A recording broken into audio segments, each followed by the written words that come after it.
Unang araw mula sila nawalay, papakainin na muna natin yung ating mga bagong walay na mga biik. Ito pala ay pre-starter na may halong niyog at madre de agua. Kung napanood niyo po kahapon yung video natin, yung pagwalay po natin, yung pinakain po natin sa kanila ay pre-starter at kangkong. Ayan, nasanay po kasi itong ating mga biik no, hindi pa natin sila nawalay. Napakain na po natin ng mga organic na pagkain. Kaya pag nawalay na sila ay hindi na po sila nagkakaproblema. Hindi po talaga sila nagdadaan sa pagtatae kasi nasanay na yung tiyan nila sa pagkain ng mga dahon-dahon or yung organic na pagkain. So naubos na po yung kangkong natin at may mga bago akong tanim ngayon kaso hindi pa po pwedeng kasi maliliit pa. Kaya madre de agua na muna yung hinalo ko sa feeds. Tapos nilagyan ko rin ng niyog. Gustong gusto talaga ng mga bake po natin na lagyan ng niyog at yung mga dahon-dahon. Pero kumakain din naman sila ng pure feeds. Yung ginagawa ko lalo na pag umaga ay nilalagyan ko lang sila kasi naghihingi na sila maingay. Nilalagyan ko lang dyan sa kainan nila. Hindi ko lang maipikita ngayon kasi wala akong nakuha ng video. Pure feeds pero naka dry feeding. Yun yung practice ko sa ating mga biik. Naka dry feeding sila pag pure feeds. Pag ganito naman, halimbawa mga alas 9 na ng umaga, may time na akong maggayat-gayat ng mga niyog at saka yung mga dahon-dahon. Ito na yung ginagawa ko. Naka wet feeding na naman po sila. Yan, kung makita nyo naman po, gustong gusto po nila yung kinakain nila sa ngayon. Lalo na pag hinahaluan talaga yung feeds kasi doon sila nasanay eh. At wala namang problema, hindi talaga sila nagtae. Kasi gaya ng sinabi ko, nung hindi pa sila nakawalay, ay ganoon talaga yung pakain ko sa ating mga biik.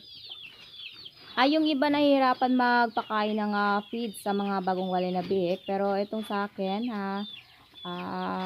sanayin ko silang pakainin muna ng mga dahon-dahon at saka ko ibibigay yung feed. So pag gano'n na nawalay ko na sila, yan, automatic na yan sila, kakain na yan sila agad kasi nandun na yung nakasanayan na nila na dahon at unti-unti ko na naman silang pakain ng pure feeds.